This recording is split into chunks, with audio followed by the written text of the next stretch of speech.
AP మాజీ మంత్రి, YCP నాయకురాలు విడదల రజనీ మరిది విడదల గోపిని ఏసీబీ అధికారులు ఈ నెల 24న అరెస్టు చేసిన విషయం తెలిసిందే. పల్నాడు జిల్లాలోని ఓ స్టోన్ క్రషర్ కంపెనీని బెదిరించి డబ్బులు వసూలు చేసిన కేసులో గోపితో పాటు రజనీ కూడా నిందితులుగా ఉన్నారు. ప్రస్తుతం విజయవాడ జైల్లో గోపి రిమాండ్ ఖైదీగా ఉన్నారు.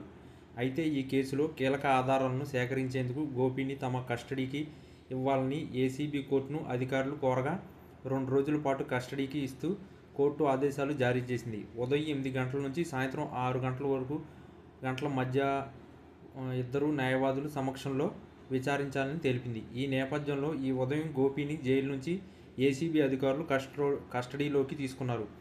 విజయవాడ జీజీహెచ్ ఆసుపత్రిలో వైద్య పరీక్షలు నిర్వహించారు. అనంతరం గొల్లపూడిలోని ఏసీబీ కార్యాలయానికి తీసుకెళ్లి విచారిస్తున్నారు.